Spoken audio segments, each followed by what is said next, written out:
안녕하세요. 대한전자공학회 회장 공준진입니다. 제1회 IEI 포럼에 참여해주신 모든 분들을 환영합니다. 대한전자공학회에서는 ICT 분야의 연구 및 개발 방향을 제시하기 위해 국내외 석학과 산업계 리더 및 미래 핵심 유망 전문가들을 초빙하여 동영상 강연을 제공하는 새로운 프로그램을 기획하였습니다. IEI 포럼은 오늘을 시작으로 월 1, 2회 진행될 예정입니다. 본 포럼을 통하여 전자공학의 과거와 현재 그리고 미래를 보는 통찰력을 얻으실 수 있기를 기대합니다. 제1회 초청 강연자로 나정웅 카이스트 명예교수님을 모셨습니다. 교수님은 대한민국 학술원 회원 및 대한전자학회 자문위원장이시며 40여 년간 연구와 교육, 봉사를 통해 우리나라 전자공학 발전에 기여하셨습니다. 이번 강연에서 그동안의 발자취를 살펴보고 미래를 향한 기회와 새로운 도전 과제를 모색해 볼 수 있기를 기대합니다. 시작에 앞서 나정훈 교수님의 양력을 간단히 소개해 드리겠습니다. 교수님은 서울대학교 전자공학과를 졸업하시고 미국 브루클린 폴리테크닉 대학교에서 전자물리학 석 박사학위를 받으셨습니다. 이후 카이스트가 설립되던 1971년 카이스트 교수로 부임해 전기전자공학과를 직접 설립하셨으며 한국방송공사 이사, 한국방송공학회 초대회장 및 대한전자학회 회장 등을 역임하셨습니다. 또한 아시아 퍼시픽 마이크로웨이브 컨퍼런스 95 대회장, 인터내셔널 유니언 오브 라디오 사이언스 코리아 회장 등으로 활동하셨고 광주과학기술원 설립추진단장과 원장을 역임하셨습니다. 이러한 공로를 인정받아 서울대학교 총장상, 국민훈장 모란장, 대한전자공학대상 및 한국공학상 등을 수상하셨습니다. 이상으로 교수님에 대한 소개를 마치겠습니다. 지금부터 나정훈 교수님의 강의를 시작하겠습니다. 큰 박수로 환영해 주십시오. 저는 한국과학원 명예교수로 있는 나정웅입니다. 오늘 IEI 포럼으로 우리 공 회장께서 초대를 해주셔서 제1회 전자공학자 40년, 조금 틀려서 한 50년쯤 되는 것 같기도 한데요. 그 시대 공학 문제에 도전하다에 관해서 여러분들과 같이 한번 생각해 보도록 하겠습니다.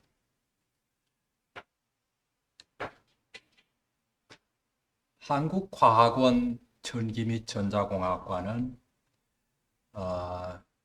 그 당시 폴리테크닉 인스티튜트 브루클린의 정근모 부교수께서 개발도상국의 산업 발전을 위해서 두뇌 유출을 방지하고 또 이공계 특수 대학원으로 설치하는 그 안을 제안을 해서 유세이드 처장으로 있던 하나 처장께서 한국 정부와 600만 불 차관을 주시고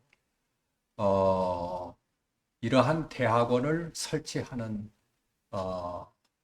협정을 맺게 됩니다. 이를 위해서 터만이 이끄는 터만 보고서 팀이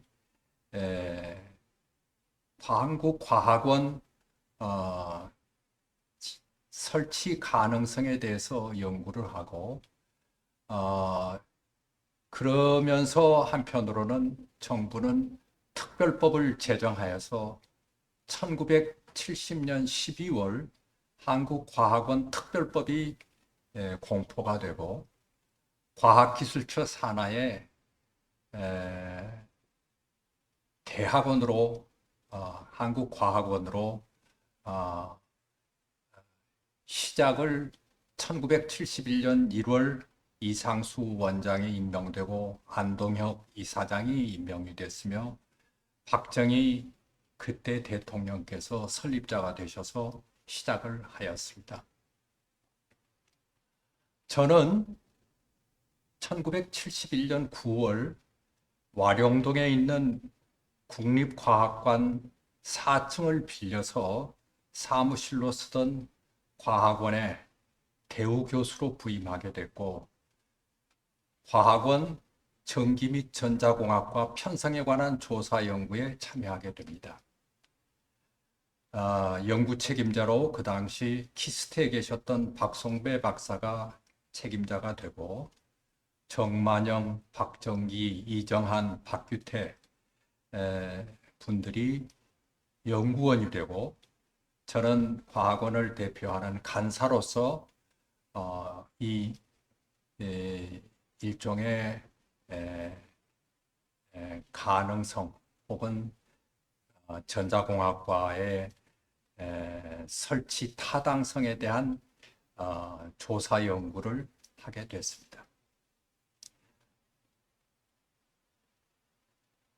그 결과로 그 전자공학 실험을 굉장히 열심히 하도록 하는 교과 과정 편성뿐만 아니라 73년에 일회생을 과학원 1회 신입생을 뽑기 위해서 앙케이트 조사를 했는데 우리나라에 있는 이 삼성을 비롯해서 큰 회사 그리고 연구소 그 다음에 대학들에게 한국과학원에서 2년 동안 미국식 대학원 교육을 한 석사과정 졸업생들을 만들었을 때 이 졸업생을 그 회사나 연구소에서 연구원으로 채용할 수 있는가 하는 그 설문조사를 했었는데 그 당시 전국에서 필요하다고 생각해서 고용하겠다 한 수가 전자공학이 12명이었습니다. 그래서 1회 학생 모집을 국비를 12명으로 뽑고 이렇게 해서는 클래스 운영이 풀타임으로 학생 수가 모자랄 것 같아서 군 산학제를 6명을 뽑아서 18명으로 1회부터 우리가 한국과학원의 교육을 시작하게 됩니다. 저는 과학원에 와서 조교수로서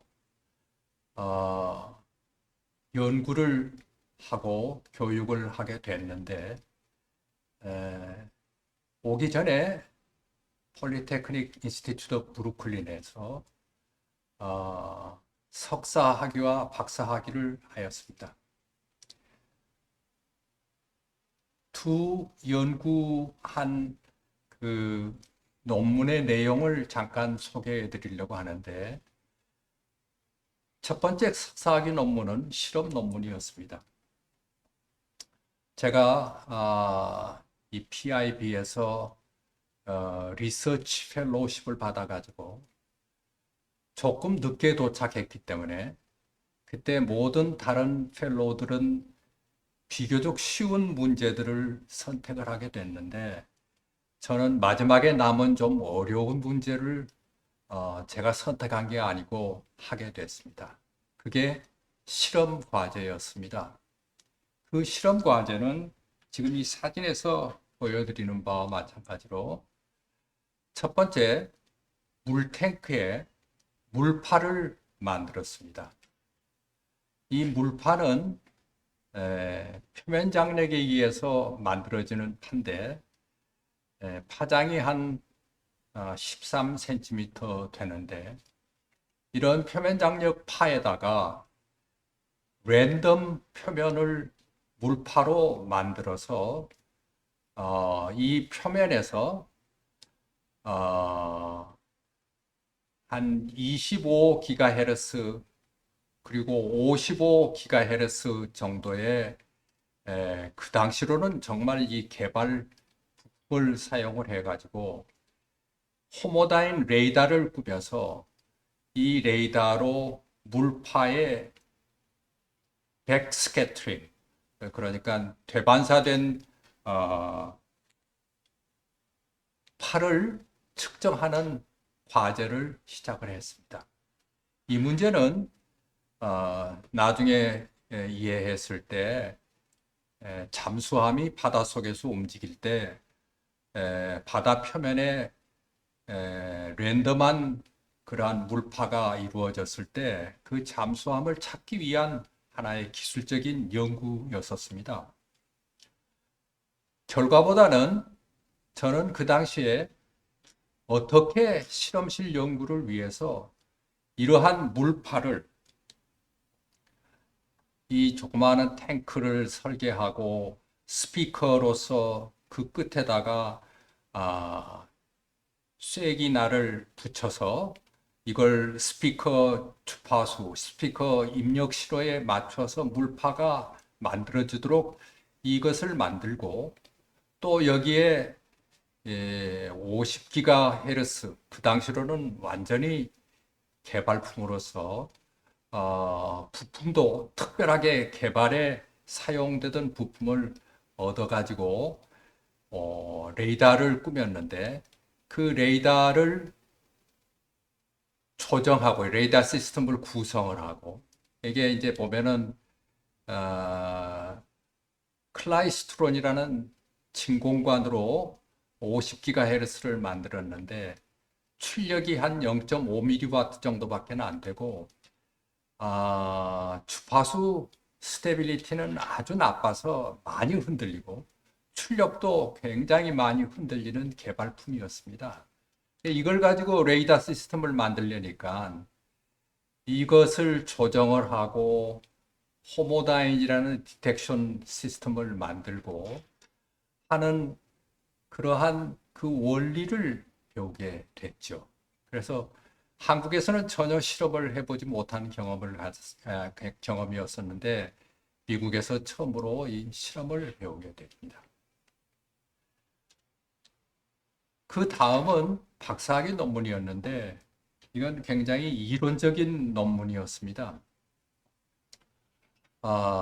여기 지금 그 당시에 그 유행했던 레이저 빔의 전파가 어떻게 전파가 되고 또 어떤 경계면에 부딪혔을 때 어떻게 반사가 일어나고 또 굴절이 일어나는가 하는 문제를 연구를 하는데 이 레이저 빔을 보통 우리가 전원이라고 그러면은 점전원 혹은 선전원으로 생각을 하는데 그 전원의 위치를 내가 Y 프라임, G 프라임이라고 할 때 거기서부터 어떤 거리 떨어진 D점, Y, G점에 전장이 예를 들어서 이렇게 표시가 됩니다. 이건 한켈 펑션이라는 특수 함수로서 표시한 건데 그런데 이러한 점전원이나 선전원의 전파의 크기를 만일 전원의 위치를 복소수 점으로서 위치한다면은 어떻게 되느냐? 복소수점을 위치를 하면은 이게 레이저 빔이 만들어지고 그래서 점전원이나 선전원에다가 간단하게 전원점을 복소수점으로 바꿈으로 해서 빔을 전파 빔을 만들 수 있는 그런 원리를 이용을 해가지고 쉽게 그 수식의 결과를 유도할 수 있는 그러한 방법을 박사학위 논문으로서 쓰게 됐습니다. 그래서 참 다행스러운 일이었지만은 실험 연구라 하는 것하고 이론 연구라 하는 경험을 두 개를 다 미국에서 배우게 됐죠. 연구한다는 게 어떻게 하는가 하는 그런 방법을 배우게 됐습니다. 한국과학원에 나오게 돼가지고 처음 수탁 연구로 시작한 문제는 마이크로웨이브 오븐의 개발이었습니다. 마이크로웨이브 오븐을 그때 당시에 미국에서는 개발돼서 회사에서 생산하는 게 한 10여 년 됐고 일본에서도 이걸 생산하기 시작한 지가 한 5년이 되었을 때라고 생각을 하는데 한국 정부가 이제 70년대 한국의 전자산업을 일으키면서 특별한 몇 개 아이템에 대해서 그 한국 정부가 경제적으로 지원을 하면서 회사를 만들어서 이걸 생산하도록 하는 그런 국가 과제 중에서 하나로서 마이크로웨이브 오븐이 선발이 됐었는데 그 오븐에 대해서 회사를 하나 하고 싶은 사람의 수탁 연구로서 이것의 개발을 처음으로 시작하게 됐습니다. 학교에 있으니까 당연히 석사학위 논문하고 연관시켜서 석사학위 논문으로서 이 마이크로웨이브 오븐의 설계를 하는 방법을 연구를 했고 나중에 그 결과로서 마이크로웨이브 오븐은 일본의 교수로 있던 친구를 통해서 일본의 히타치 회사에서 중요 부품, 마그네트론, 그 다음에 파워 서플라이 이것을 사오고 그 다음에 마이크로웨이브 오븐은 우리 실험실에서 테크니션을 도움을 받아가지고 직접 만들어서 개발을 완성한 그러한 경우였습니다. 그런데 흥미있는 것은 석사학위 논문으로 이것을 만들어서 설계하는 데 있어서 첫 번째 문제를 세 문제로 나누었습니다. 그래서 세 사람이 석사학위 논문을 쓰게 됐는데 하나는 이 마이크로웨이브 오븐의 균등 가해를 위해서 마이크로웨이브 오븐의 그 요리하는 그 공간이라는 게 마이크로웨이브 용어로는 이 공진 캐비티입니다. 이 캐비티에 모드가 여러 개의 모드가 있어서 그 전파의 분포가 전파 세기의 분포가 모드가 많으면 많을수록 거의 균등하게 그러니까 정제파라는 파가 생기게 되는데 그것이 균등하게 되는 그러한 캐비티의 크기와 그 다음에 거기에 이제 유전체를 집어넣음으로 해서 어떻게 되느냐 하는 문제를 논문으로서 쓰게 됩니다. 이렇게 멀티보드 캐비티 내에 전파의 분포라든지 이것을 유니폼하게 하기 위해서 어떤 일들을 해야 하느냐 하는 문제가 석사학위 논문의 하나였고 그 다음 두 번째는 이 마이크로웨이브 오븐의 문에 이 안에서는 캐비티 아래 한 700와트나 600와트의 전력이 마이크로웨이브의 전력이 나오기 때문에 여기서 문이 막아주지 않으면은 문 틈으로 전파가 새 나오면은 우리 눈에 화상을 입힌다든지 혹은 예민한 부분에 화상을 입히게 되기 때문에 이러한 우리 건강상 안전한 수준 이하의 전자파를 밖으로 내보낼 수 있는 절대 그걸 차폐하는 이러한 문을 설계를 해야 합니다.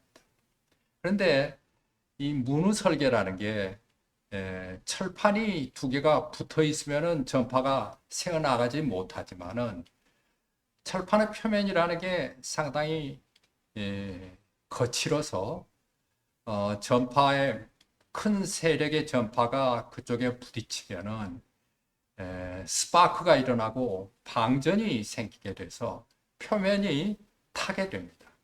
그렇게 되면은 구멍이 자꾸 커지고 전파가 새 나가기 때문에 문이 서로 닿지 않게 그러니까 방전이 생기지 않을 정도의 그 거리를 두고 방전이 안 생기면서도 전파가 나가지 않도록 하는 설계를 해야 합니다. 근데 이 문제는 마이크로웨이브에서 주기적인 구조를 갖는 슬로트라고 하는데 그 틈을 만들어서 문 주위로 돌려가면서 이렇게 하면은 그 주기적인 구조에 의해서 마이크로웨이브의 필터를 하게 됩니다. 그 어떤 주파수대는 그것을 통과하지 못하도록 하는 방법이 있고 또 거기에 4분의 1파장 정도의 갭을 만들어서 또 그 마이크로웨이브의 임피던스라는 것으로 얘기하자면 무한인대가 돼가지고 반사를 시키는 이러한 구조를 쓸 수가 있습니다.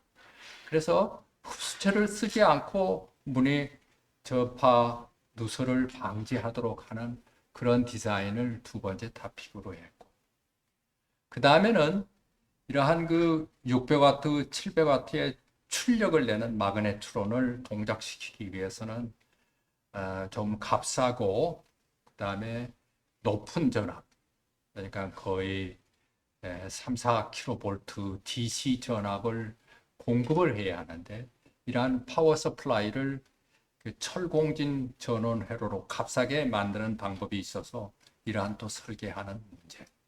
이렇게 해서 세 가지 문제로 나누어서 이 개발을 끝내는 경험이 있습니다.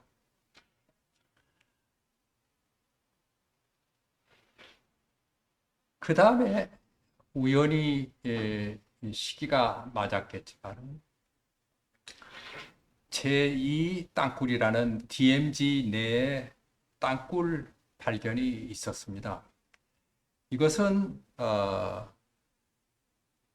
이북에서 지하 한 100m 정도의 땅굴을 TNT를 폭파해 가면서 작업하는 소리를 병사가 들은 후에 과학자들하고 같이 소리가 어디에서 나오는가 하는 그 방향을 알아가지고 그 방향대로 시추 구멍을 뚫어서 그 굴을 발견한 예입니다.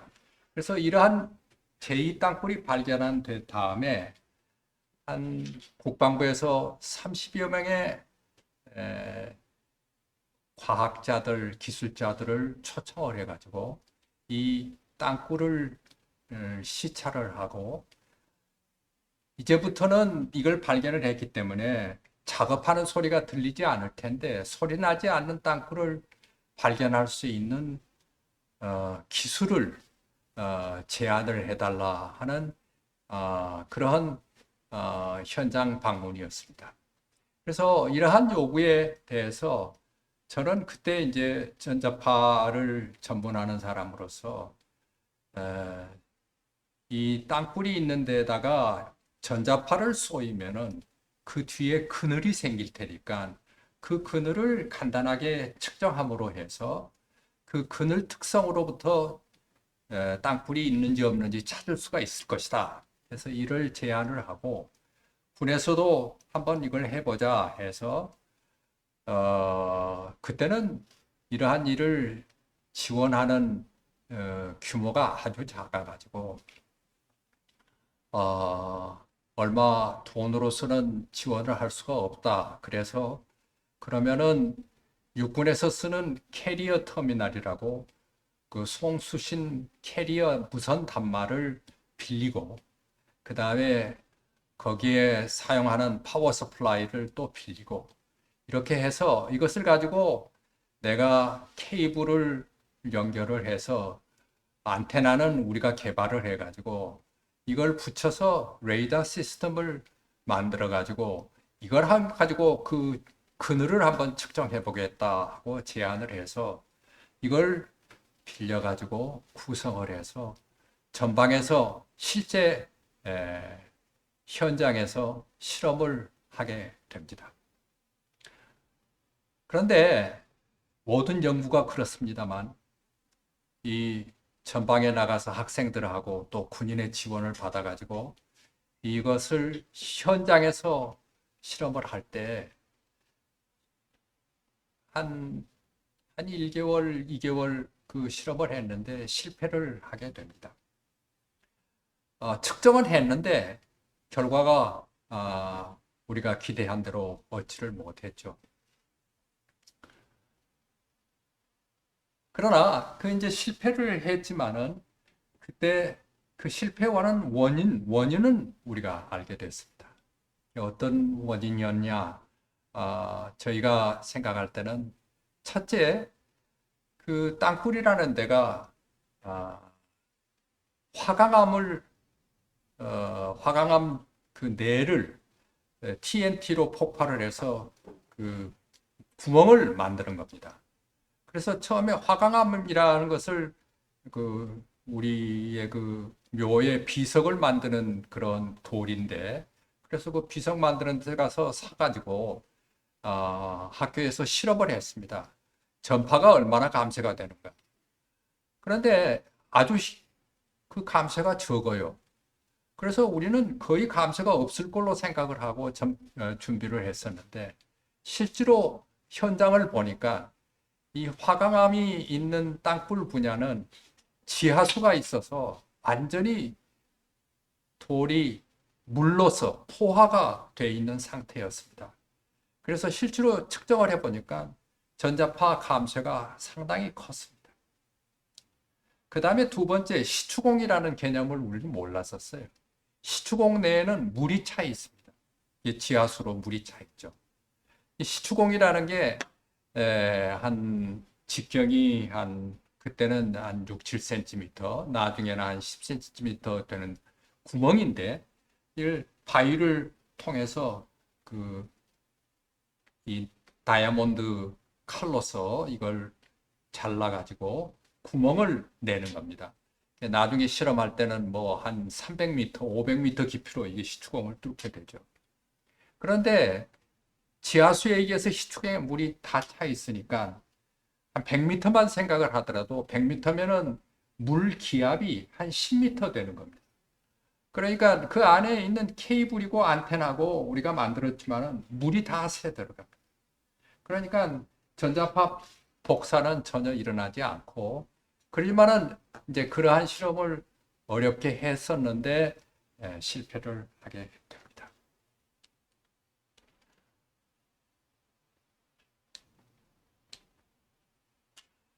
그래서 실패를 했는데 그 뒤에 감사원에서 저를 찾아왔습니다. 그래서 이제 서울대학교에서 모 교수님한테 이 문제를 얘기를 드렸는데, 무슨 문제였었냐면은 그때 지방에 있는 쌀 창고가 있는데, 이 쌀 창고에 옛날에는 굉장히 우리가 못 살았기 때문에 이게 굉장히 중요한 창고였습니다. 밖에 쌀 더미는 쌀 가마는 그대로 두고 안에 있는 쌀 가마를 전부 내다가 시중에다가 팔았는데, 감사하는 사람들이 와서 보면 밖에 쌀가마가 쌓여 있으니까 그걸 팔았다는 사실을 알 수가 없었어요. 그래서 이 문제가 이제 감사원까지 올라오게 됐는데, 감사원에서 생각하기는 그러면은 사람을 믿을 수가 없으니까 이걸 찾는 기계를 만들면 되지 않겠느냐. 그래서 기계를 나보다 와서 좀 만들 수 있겠느냐. 근데 그게 서울대학교 모 교수한테 얘기를 들어보니까 땅굴, 그러니까 그 흙 속에 있는 공간을 찾는 일을 선생님께서 했다고 하니까 이건 분명히 찾을 수 있을 테니까 어떻게 만듭니까? 그래서 저도 흥미가 있어가지고 그러면 한번 연구를 해보자. 그래서 이제 1년 정도 우리가 그 기계를 만드는 가능성 연구를 하게 됩니다. 그러니까 이것도 수탁 연구였죠. 그래 이제 학생한테 이것을 하여간 이론적으로 하는 것보다는 실험을 해서 실제로 이게 가능한가 하는 것을 해보자. 그래서 실험을 하기로 했습니다. 여기 보면은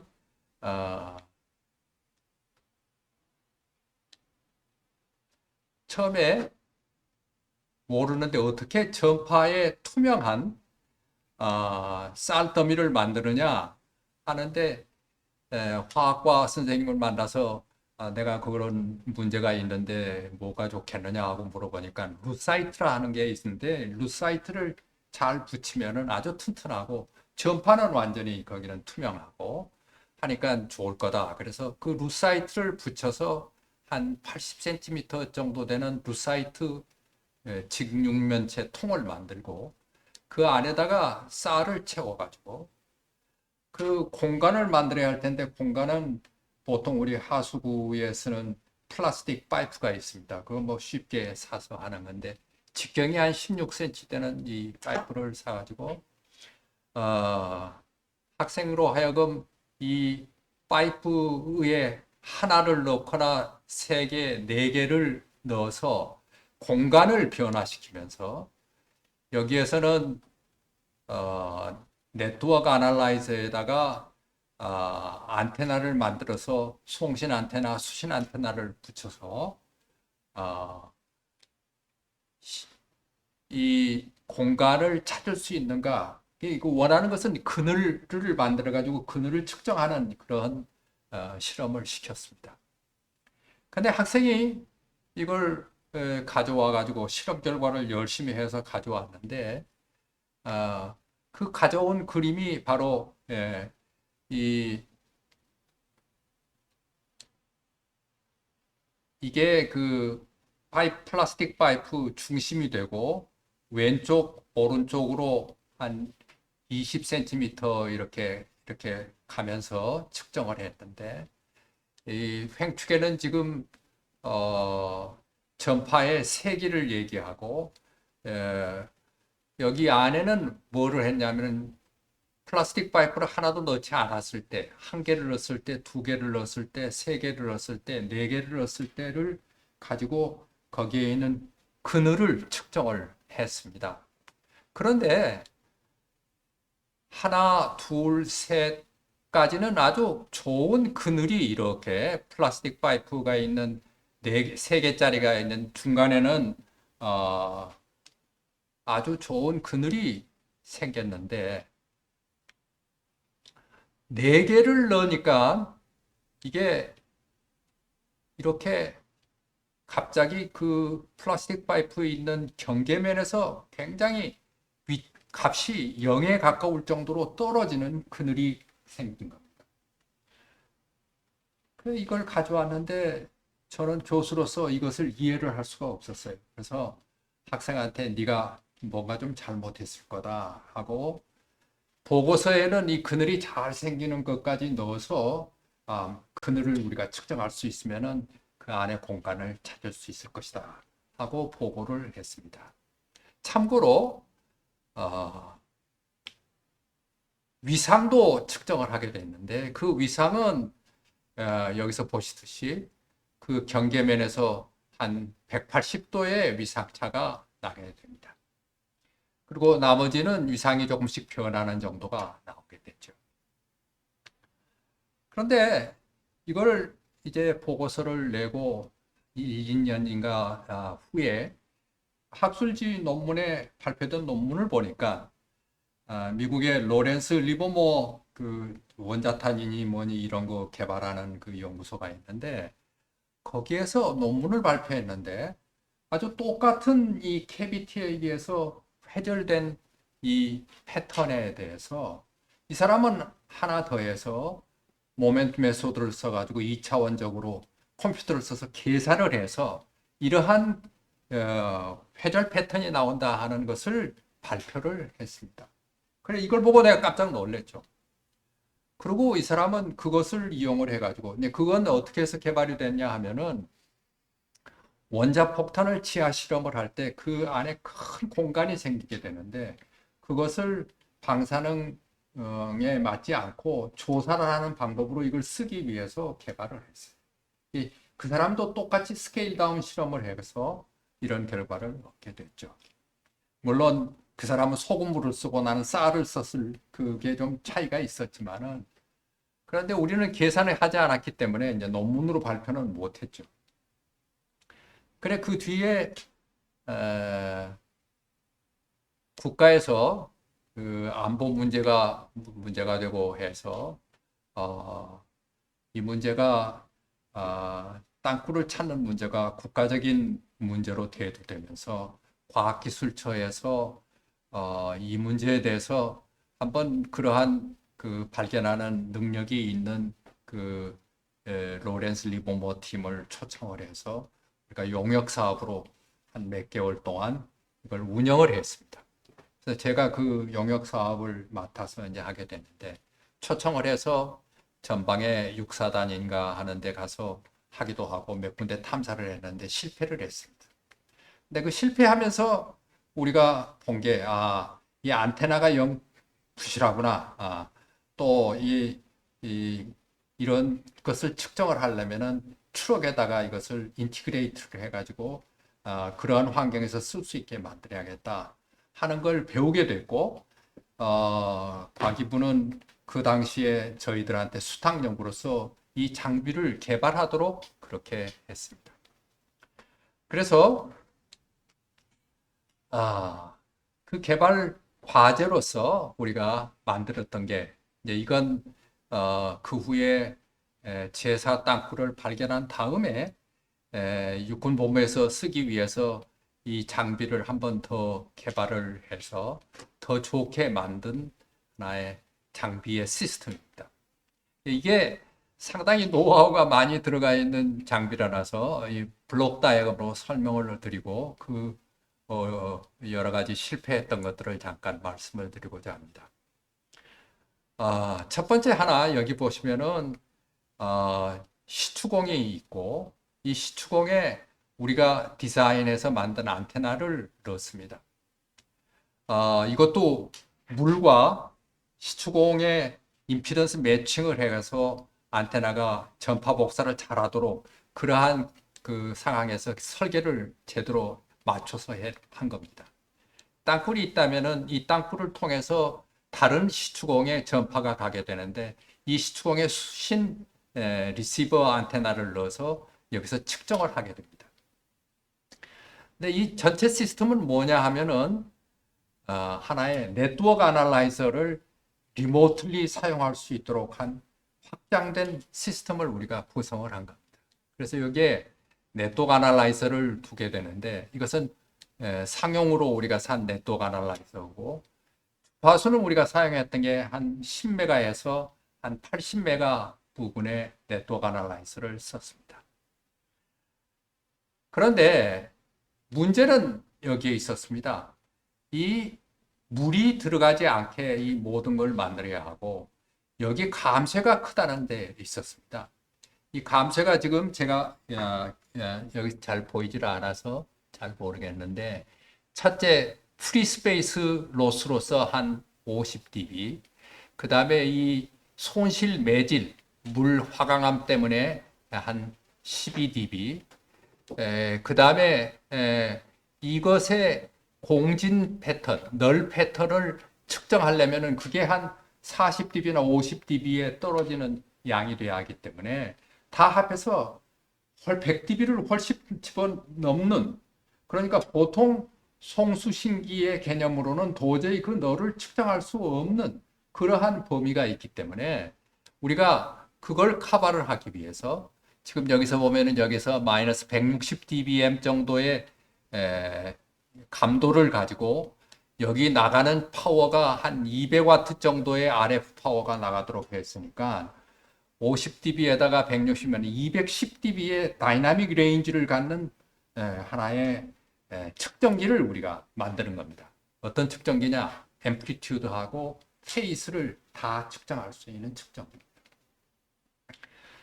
이걸 만들기 위해서 이것을 어떻게 만들었느냐 하는 게 이제 되는데 측정을 위해서 이 안에 들어가는 이 자동 제어 시스템은 또 옆 실험실에 있는 윤명중 교수한테 부탁을 해서 전부 만들고 그 다음에 가장 문제가 됐던 것은 여기에 드럼이 있는데 이게 300m 정도의 코악시알 케이블이 감겨져 있는 드럼이 있는데 이걸 트럭에다가 같이 놓다 보니까 코악시알 케이블이 그러면 마이크로웨이브가 밖으로 나가지 않게 되어 있습니다. 그러나 이게 감아놓으니까 여기에서 세 가지고 여기서 200와트라는 RF 파워가 약한 거지만은 이쪽에 오면은 뭐 200dB가 되더라도 1와트가 여기 200분의 1이 되더라도 1와트가 나오는데 그게 아니고 미리와트 수준으로 이쪽에 아주 적은 수준이지만은 리크가 생기게 되죠. 그런데 이 밑에서 올라오는 그 신호는 마이너스 160dBm이니까 증폭을 한다 하더라도 굉장히 낮은 밀리와트 정도가 되는 거죠. 그래서 첫 번째, 이 리크되는 이 인터피어런스 때문에 측정을 못하게 됐어요. 이걸 고치기 위해서 이제 하루아침 생각했던 게 우리가 헤테로다인 시스템인데 여기서 로컬 오실레이터를 하나 두어가지고 이것을 케이블을 타고 신호를 보내서 여기에 주파수를 LNA로 받은 다음에 주파수를 바꾸어서 그 다음에 다른 주파수로 올라오게 됐죠. 그래서 다시 여기서 주파수를 바꿔가지고 네트워크 아날라이즈에 연결해서 앰플리튜드와 페이스를 측정하게 됩니다. 이렇게 만든 제2세대 특징은 여기에 현장에서 측정한 데이터로서 보여드릴 수가 있는데요. 여기에 지금 그 당시에 제작된 이 측정기로 측정한 공진 패턴입니다. 여기 보면은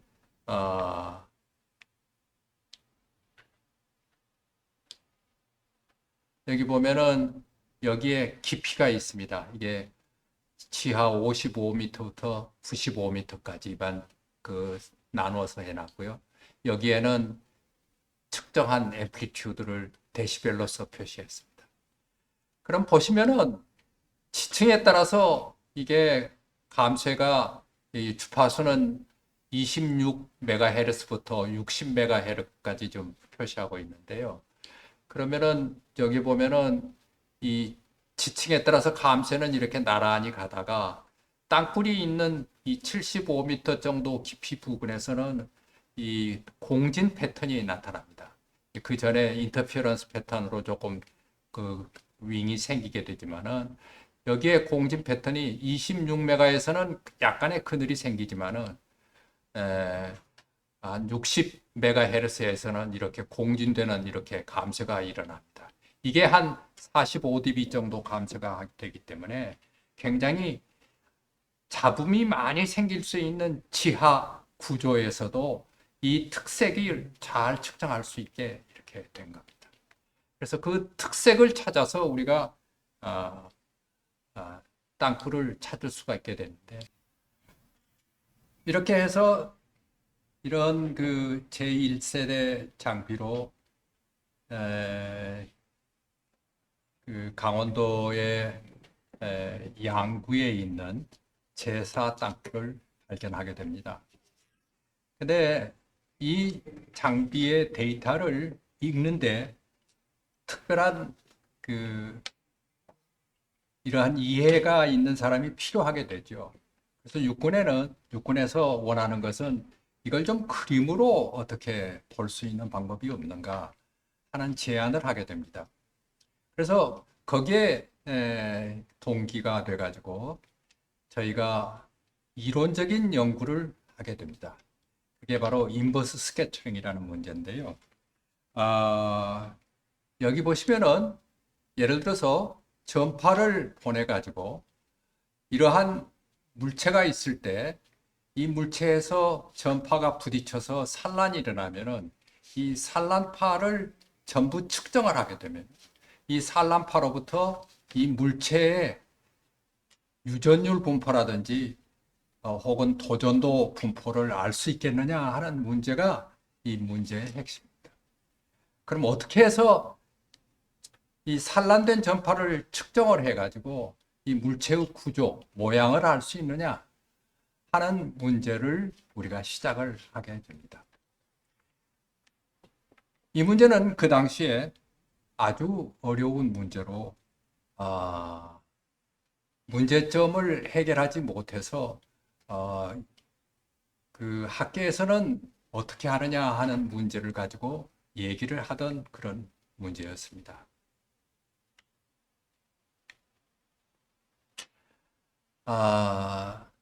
문제가 어떤 문제냐 하면은 이론적으로 얘기할 때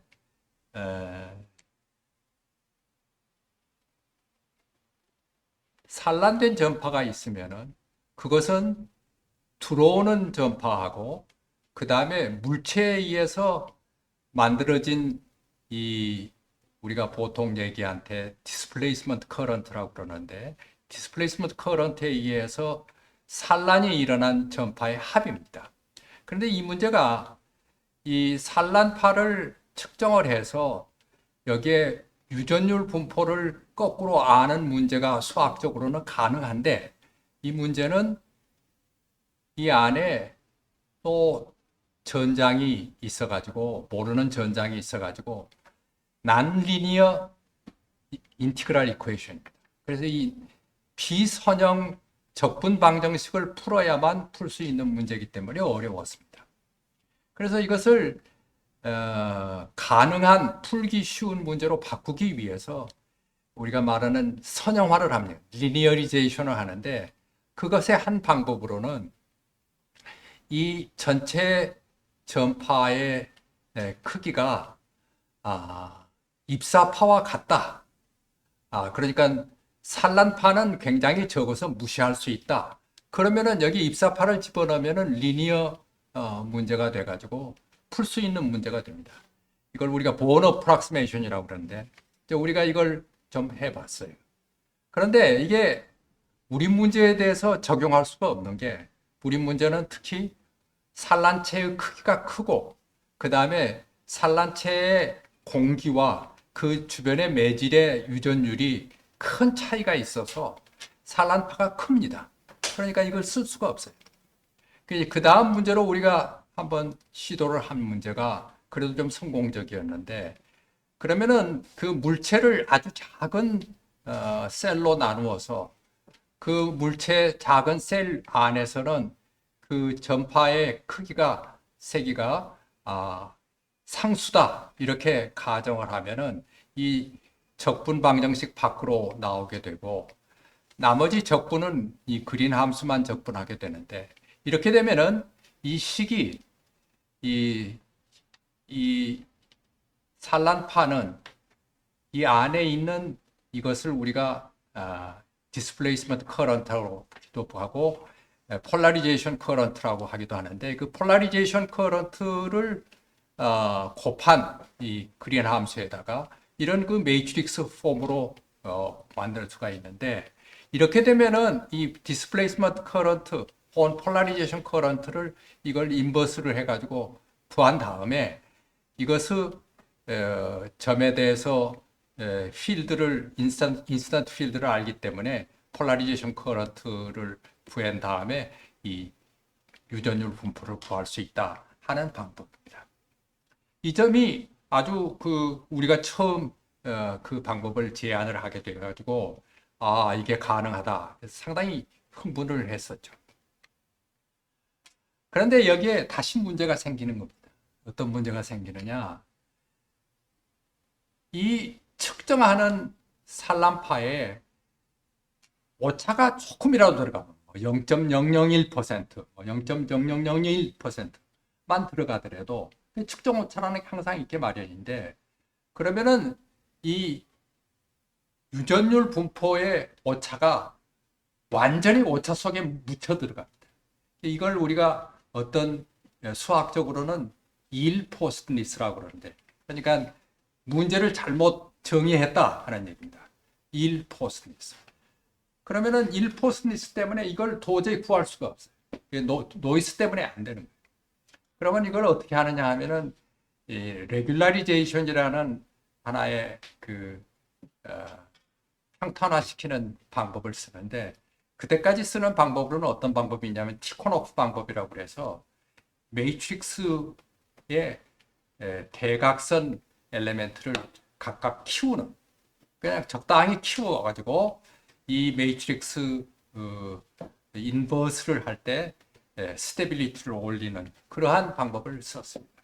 이유도 모르고 적당한 팩터를 집어넣어서 인버스를 하는데 우리는 그걸 그렇게 쓰지 않고 이 문제를 물리적으로 그리고 또 전파를 하기 때문에 전파의 특성을 가지고 우리가 이해를 하기를 전파가 산란돼서 전파가 될 때는 그걸 모드로 보면은 전파 모드와 감쇄 모드가 있는데, 이 감쇄 모드가 그 진폭이 지수 함수적으로 감쇄하게 되는데, 이 감쇄 모드에 오차가 들어가면은 그 오차가 이 지수 함수적으로 거꾸로 돌아올 때는 증폭이 돼가지고 굉장히 크게 들어와서 노이즈가 커지는 것을 우리가 발견을 하고, 그 감쇄 모드를 전부 우리 이 인버스 문제에서 필터를 해서 빼버리면은, 그러면은 어떻게 되겠느냐 하고 보니까 그 인버스 하는 게 굉장히 안전하게 인버스가 되는 것을 우리가 찾을 수가 있었습니다.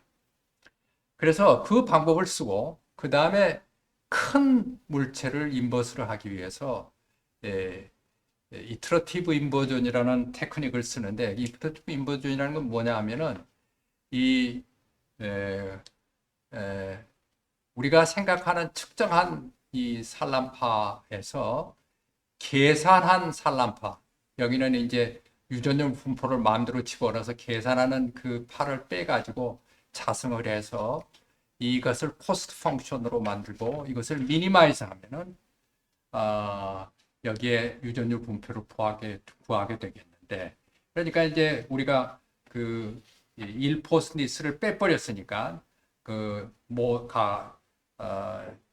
감쇄 모드에 들어가는 감쇄 모드를 전부 빼버리고 나니까 이것을 인버스 하는데 스테이블하게 할 수가 있었는데, 그런데 이제 문제는 뭐냐 하면은 이거를 하는데 이제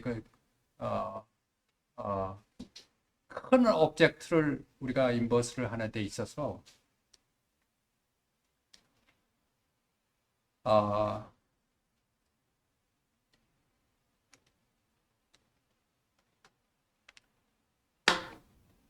이 코스트 펑션의 그림을 그리면은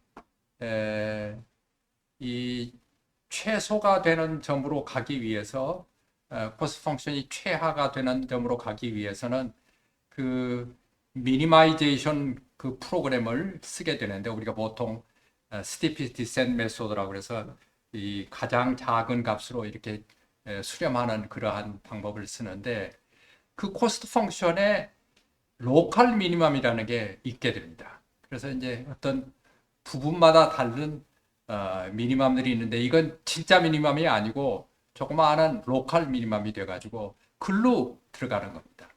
그래서 알고리즘으로서는 그러한 스티피 디센트 알고리즘만 쓸 수가 없어서 우리가 스토캐스틱 알고리즘이라고 그래서 제네틱 알고리즘을 써가지고 그 로컬 미니멈을 피하게 해서 그 글로벌 미니멈으로 이렇게 가도록 하는 알고리즘을 개발을 해서 그걸 써가지고 우리가 리컨스트럭션을 하게 됩니다.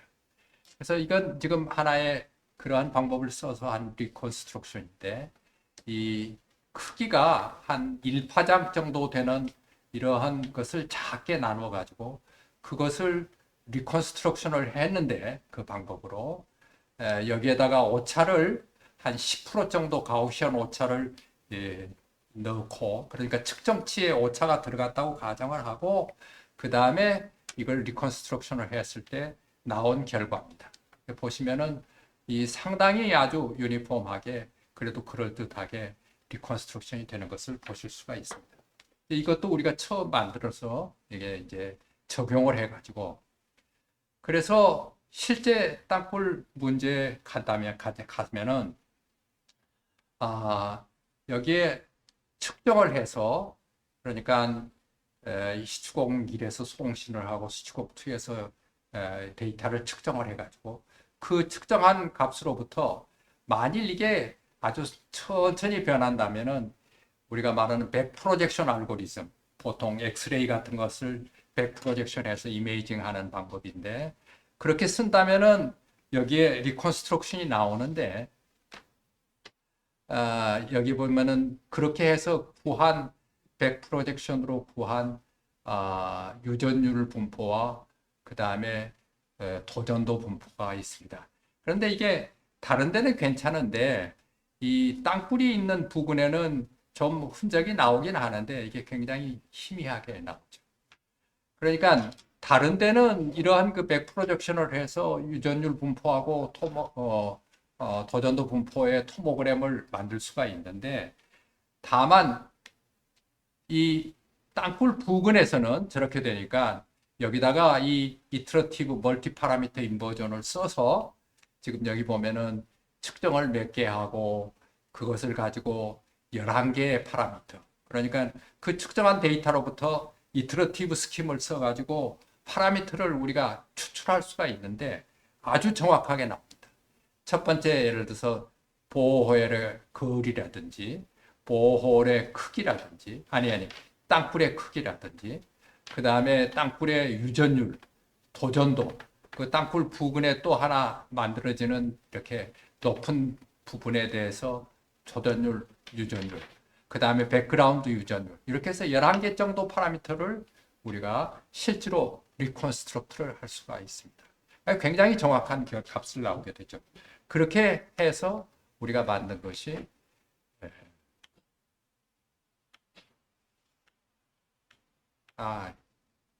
이러한 토모그램을 만들게 됩니다. 여기 보면은 땅굴이 거의 유전율 1이고 도전도가 0. 내가 시멘스로 표시했는데 지금 숫자는 저기 나와 있습니다만 아주 0에 가까운 시멘스로 그런 공간이 있다 하는 것을 우리가 알 수가 있는 겁니다. 그래서 이러한 그 이론적인 인버스 스캐터링을 이용을 해가지고 이것을 실제 문제에다가 우리가 응용을 해서 땅굴을 아이덴티파이 할 수 있는 이러한 스킴을 우리가 또 개발을 했었습니다.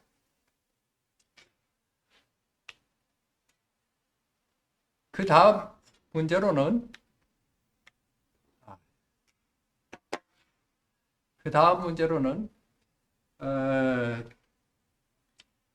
과학원 학생 중에 아주 특별한 학생 한 사람을 기억을 하게 합니다. 공군 조종사로 있던 주소령이었는데 그때 과학원에 이 사람은 학사 편입을 하지 않고 공군사관학교만 졸업하고 한국과학원 입학시험을 합격을 해가지고 산학제 학생이 됐었는데 이 학생이 석사학위 논문을 저한테서 스캐터링에 관한 논문을 쓰고 박사학위 논문을 이제 쓰게 됐는데 박사학위 논문 과정에 들어와서 한두 달 조사를 한 다음에 나한테 와서 다이렉트릭 웨지 유전체 쐐기에 관한 전자파 산란을 하겠다, 연구를 하겠다 하고 제안을 했습니다. 저는 이 문제가 얼마나 어려운지를 압니다. 제 브루클린 폴리에 있던 지도 교수가 아주 이 전자파 산란에서는 세계적으로 제일 가는 연구하시는 분인데 이분의 박사학위 논문이 이 유전체 쐐기에 관한 문제를 먼저 받아서 이분이 이것을 할 수가 없어서 포기를 한 문제입니다. 그러니까 지금까지도 여기에 이 문제에 대한 답이 없는 문제이죠. 답이 없다는 얘기는 아날리틱 솔루션이 아직까지 존재하지 않는다 하는 얘기입니다. 그런데 이 문제를 가지고 와서 제가 박사학위 논문으로 이 문제를 하겠습니다 했을 때 저는 당연히 반대를 했죠. 이건 너무 어려운 문제고 내가 아는 문제인데 이 문제를 선택해서는 상당히 어려울 거다. 박사학위 끝내기가 힘들 거다. 그런데 이 학생은 공군에서 그 조종사로 있었기 때문에 아침 8시 45분에 출근을 해서 학교 그 자리에 딱 앉으면 6시 퇴근해서 퇴근 버스로 나갈 때까지 그 자리를 떠나지 않는 학생이었어요. 그러니까 3년 동안에 완전히 이 문제를 풀고 나간 학생이었는데 내가 반대를 하니까 한두 달 뒤에 다시 와서 나한테 그래도 그 문제를 하겠습니다. 그렇게 제안을 하는데 이제 지도교수인 나로서는 이제 더 이상 어떻게 반대하기는 그렇고 그렇다면은 조금은 어렵겠지만은 그래도 의미 있는 근사적인 결과라도 낸다면은 그것도 의미가 있을 것이다. 그래서 그럼 한번 해보자 해서 이 문제를 시작하게 됐습니다. 이 문제가 상당히 결과가 좋아서 그 뒤에 아마 한 6사람 정도의 박사학위 과정을 계속해서 이 문제를 연결해서 풀게 돼서 결과를 내게 됐었는데, 그래서 이 문제가 시작이 됐습니다. 이 문제는 어떤 문제로서 해석이 될 수 있느냐 하면은 다음과 같은 이퀴벌런트 프로블럼, 등가 문제로서 해결하게 됩니다. 문제는 어떤 문제냐 하면은 이런 다일렉트릭 쇠기가 있습니다. 유전체 쇠기죠. 유전율이 엡실론.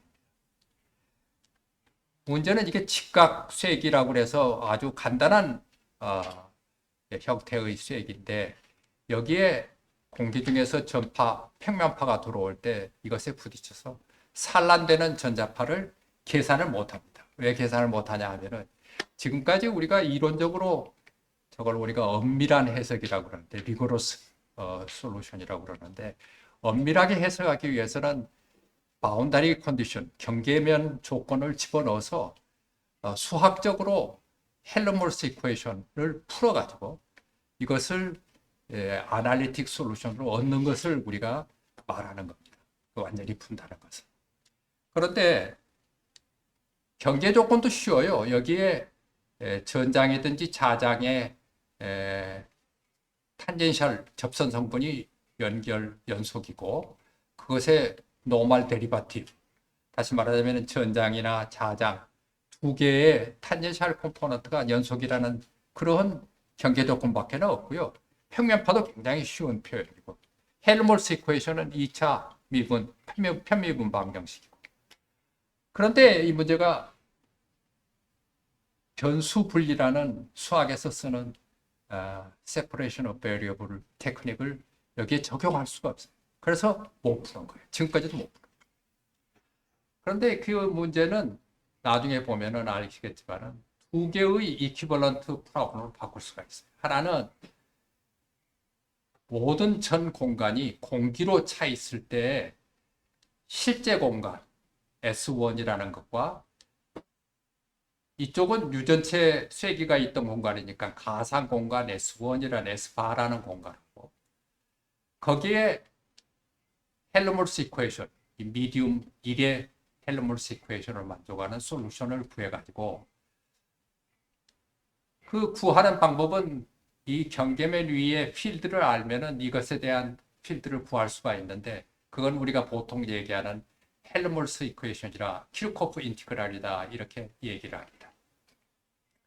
그 다음에 이 가상 공간 안에서는 이 키르코프 인티그랄이 0이 되도록 만들면은 그 다음 문제, 예를 들어서 유전체로 전부 차 있는 문제에서 유전체 내에 헬름홀츠 이퀘이션을 푸는데, 이 경계면에 있는 필드로부터 이 유전체 내에 있는 필드는 역시 키르코프 인티그랄로 구할 수가 있고,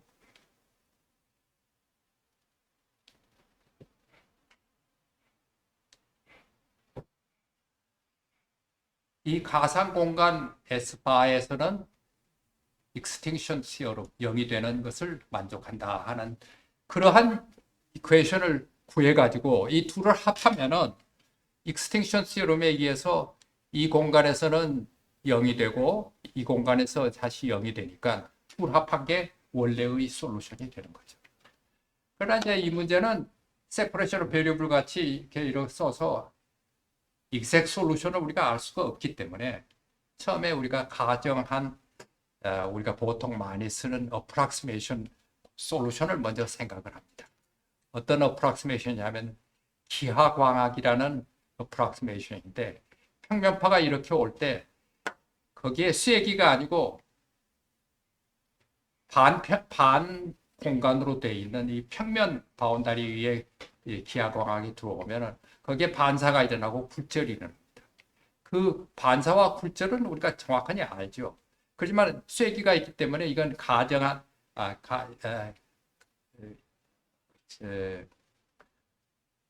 근사식이 되겠죠. 그 기하광학 솔루션을 먼저 얻고 나서 그 다음에 그것을 바운다리 위에다가 그 기하광학 솔루션을 써서 바운다리 인티그랄을 하면은 여기가 물리광학이라는 근사 솔루션을 우리가 얻게 됩니다. 근데 이 물리광학이라는 근사 솔루션은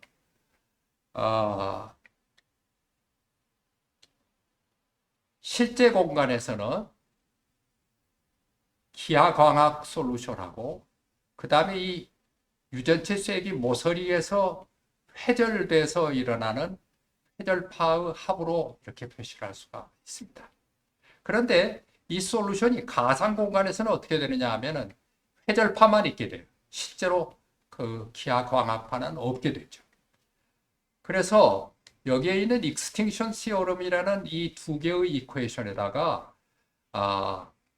이 가정한 근사 솔루션에 이걸 교정하는 솔루션을 넣어서 그 두 개를 합한 것이 0이 된다는 이퀘이션을 이용을 해가지고 교정하는 솔루션을 우리가 얻을 수가 있습니다. 근데 그 방법을 써가지고 우리가 계산을 할 수 있게 되는 겁니다. 그래서 이것을 계산하기 위해서 이 계산도 그냥 쉽게 할 수가 없기 때문에 이 모서리 회절파, 근사된 모서리 회절파를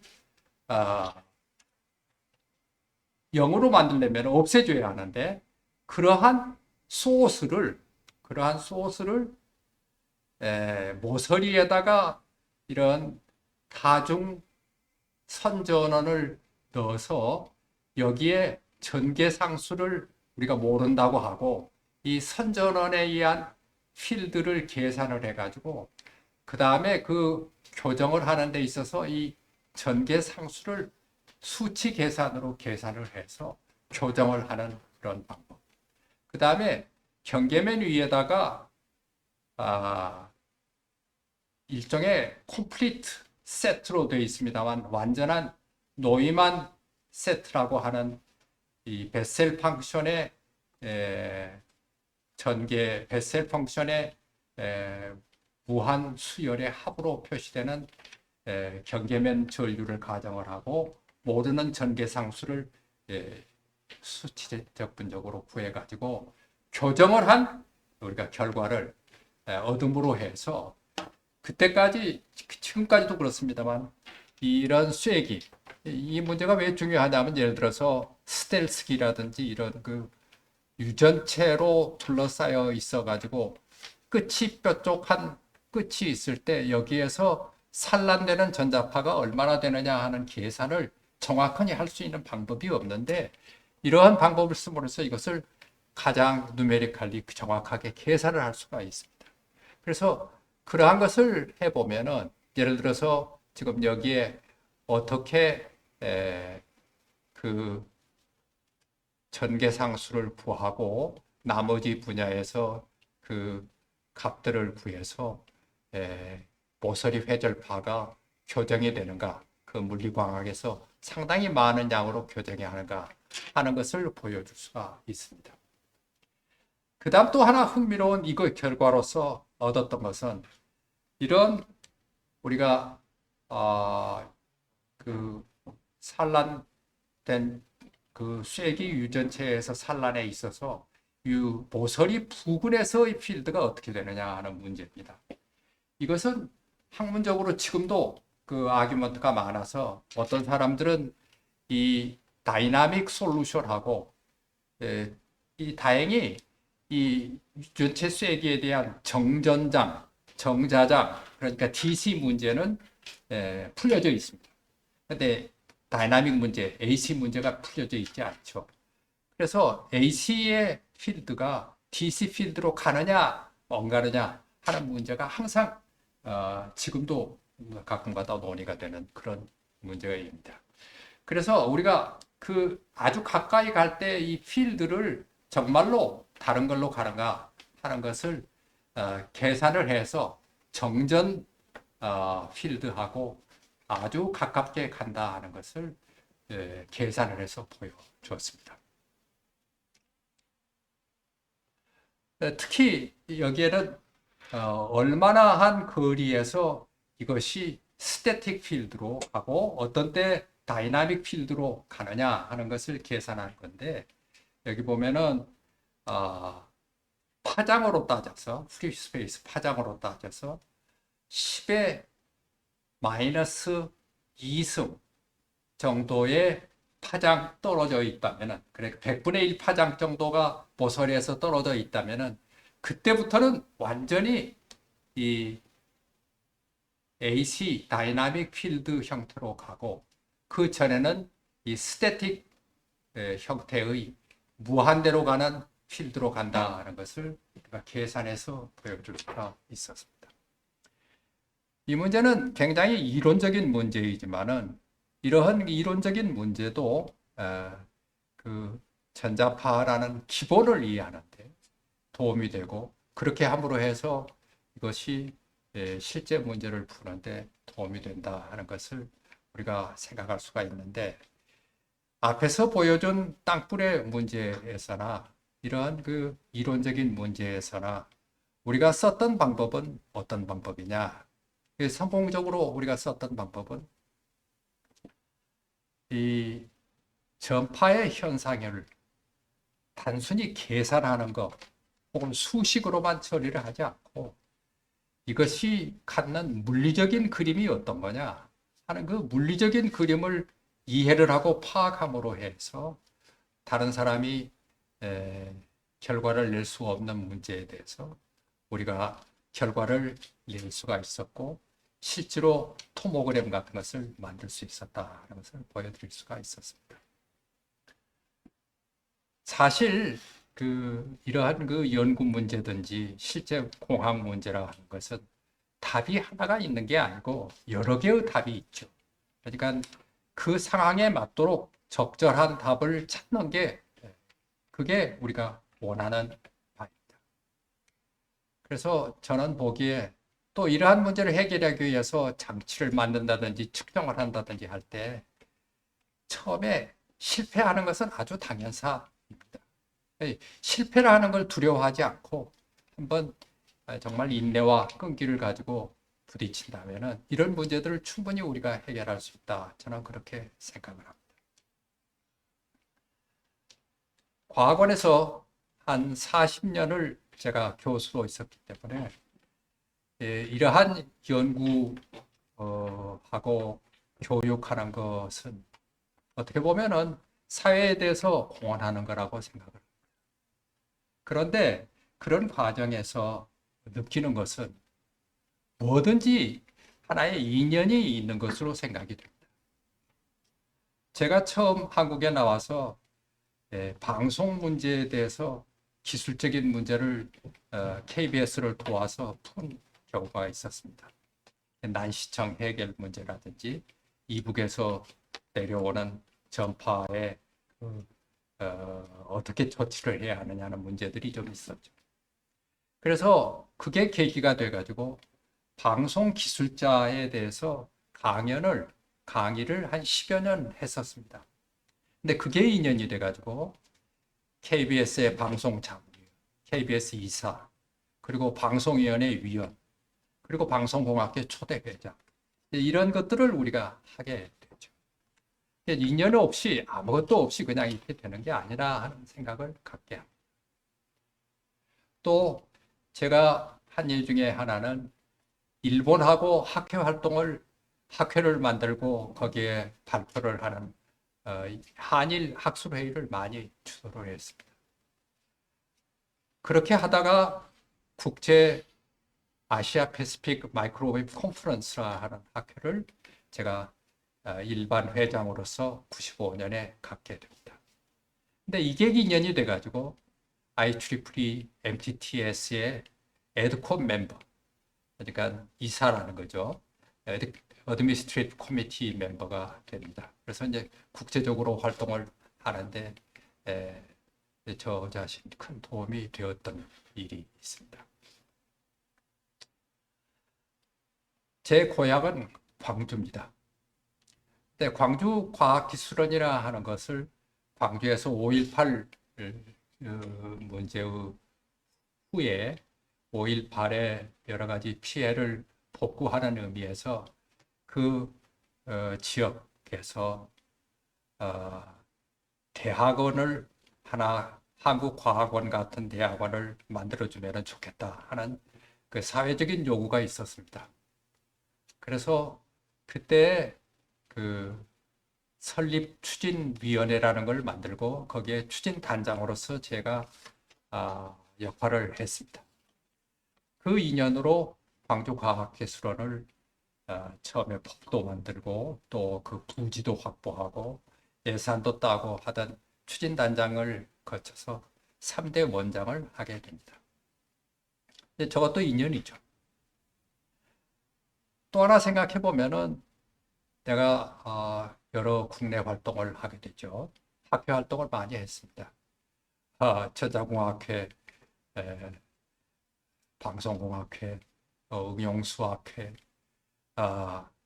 또 공학한림원, 과학기술한림원. 이런 활동을 하면서 여러분들의 그 봉사도 하고 해가지고 결국은 저는 대한민국 학술원 회원이 됐다 이렇게 생각을 합니다. 그래서 이런 것을 보면은 우리가 활동을 사회 활동을 할 수 있는 한 많이 해서 특히 학회 활동을 많이 해서 그 학술적인 교류뿐만이 아니고 이 학회에서 그 새롭게 연구할 수 있는 아이디어도 얻고 이런 것들을 할 뿐만 아니라 사회 나라에 봉사하는 것으로서 우리가 함으로 해서 그런 것에 대한 리워드. 저는 지금 나이가 많이 돼가지고 모든 걸 리타이어 했지만 학회 활동은 지금도 하고 있습니다. 그러한 생각을 해보면은 큰 보답이 된다 이렇게 생각을 하고 이러한 연구 결과를 말씀드림에 있어서 이 카이스트에서 마이크로웨이브 안테나 연구실 졸업생의 연구 결과에 대해서 내가 여기 두 가지 분야에 대해서만 말씀을 드렸지만 많은 결과를 만들어준 우리 졸업생들에 대해서 축하를 보내고 또 이 기회를 삼아서 특별한 감사를 드리고 싶습니다. 감사합니다. 네, 지금까지 전정학자 40년 그 시대 공학 문제에 도전하다라는 주제로 카이스트 설립 과정부터 전자파 연구를 어떻게 하게 됐는지 석사 박사 과정 그리고 제사 땅굴 발견에 대한 것과 그것을 실험하고 이론화시키고 그다음에 정말 풀기 어려운 도전적인 문제를 풀기 위해서 도전했던 그 학생에 대한 에피소드까지 포함해서 그리고 사회와 연결되는 것, 그다음에 봉사하는 것 이렇게 전체적으로 말씀해 주셔서 저희 후배들한테 굉장히 큰 길을 알려주신 것 같아서 강연에 감사드립니다. 네, 고맙습니다. 감사합니다. 그리고 제가 끝내기 전에 그 몇 가지 질문이 있는데요. 그 사전에 저희가 사전 질문을 그 인터넷으로 받았는데 트리에 계신 분이 질문한 것 중에 전자공학사에서 제일 큰 사건은 무엇인가요? 라는 질문이 있는데요. 질문은 굉장히 단순한 것 같지만 답은 굉장히 어려울 것 같습니다. 그래서 거기에 대해서 답변해 주시면 고맙겠습니다. 사실 요즘 우리가 세계적으로 이 전자산업적인 면에서 우리가 세계를 앞서가는 그러한 일들을 많이 하고 있는데 그것이 어디 한두 개의 사건으로서 됐다고 생각하기는 어렵죠. 그래서 많은 분들이 여기에 적극적으로 참여해 주시고 또 우리 공학 분야에 계신 여러 공학자들이 열심히 문제를 풀어준 데 대해서 저는 그 모든 게 가장 중요한 사건이 아닐까 그렇게 생각합니다. 걱정되는 것은 이게 우리가 나태해지고 점점 여기에 종사하는 사람도 적게 돼서 앞으로 이 위치가 흔들릴까 봐 걱정이 되는 거죠. 그래서 아직도 저는 생각할 때 우리가 새로운 문제에 부딪혔을 때 도전하는 정신을 가진 젊은 이들이 있다는 것은 그 사람들을 어떻게 도전하게 해서 우리가 같이 발전할 수 있게 하겠는가 하는 문제가 가장 큰 문제라고 저는 생각합니다. 네, 답변 고맙습니다. 또 대선배님이 저희들한테 그런 도전하는 숙제와 용기를 북돋워 주시고 저희도 후배들한테 그런 선배가 되도록 노력을 하겠습니다. 고맙습니다. 그리고 두 가지 질문을 좀 더 드리고 싶은데요. 교수님으로서 가장 보람을 느꼈던 때는 언제이신가요? 라는 질문도 하나 있는데 간단히 답변해 주시면 좋겠습니다. 가끔 가다가 생각이 나죠. 근데 가장 보람이 있다고 하기보다는 지금 생각해 보면은 이 제자들 얘기가 나온다든지 제자들에 대한 생각을 한다든지 할 때가 어떻게 보면 가장 행복한 생각이 아닌가, 그때가 아닌가 이렇게 생각을 해봅니다.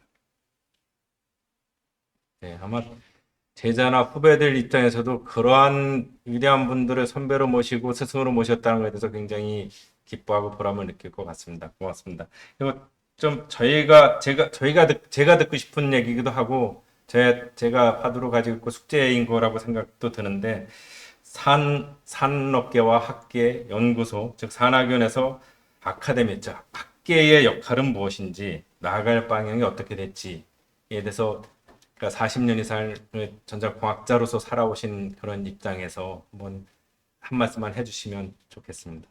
지금까지 많은 말씀을 해주셨지만 마무리하는 의미로 정리해 주시면 좋겠습니다. 제가 교수로 있을 때 연구를 하면은 그때는 옛날 그 마이크로웨이브 오븐 개발도 있었습니다만 산업계에서 흥미를 가지는 문제하고 학교에서 같이 흥미를 가지고 연구할 수 있는 문제들이 많이 있다고 생각을 했습니다. 좀 시간이 지나가지고 보니까 산업계가 나보다 더 잘하는 거예요. 그러면은 학교에서 그 문제는 할 이유가 없죠. 그래서 그건 포기를 하고 그 다음에 학계에서 할 수 있는 그러니까 산업계에서 못하고 다른 연구소에서도 못하나 할 수 있는 그러한 연구를 우리가 택해야죠. 그리고 물론 그것이 학생들의 교육도 돼야죠. 그러니까 이게 보완적이고 서로 도움을 줄 수도 있지만은 많은 경우에 대해서는 지금 현재 한국 같은 입장에서는 상당히 동떨어질 수가 있다고 생각을 합니다. 그렇지만 어떻게 됐건 챌린징하는 문제는 마찬가지죠. 그러니까 산업계에서 산업계대로 도전하고 학계에서 학계대로 도전. 그래서 흥미가 있으면 서로 가까워지겠죠. 하지만 흥미가 없는 문제를 굳이 돌려가지고 할 수는 없지 않느냐 나는 그렇게 생각합니다. 네, 고맙습니다. 제가 말씀해 주신 대로 끊임없이 도전하는 그런 후배들이 되도록 노력하겠습니다. 네, 장시간 좋은 말씀 나눠주신 나정원 교수님께 박수로 마치도록 하겠습니다. 네, 고맙습니다.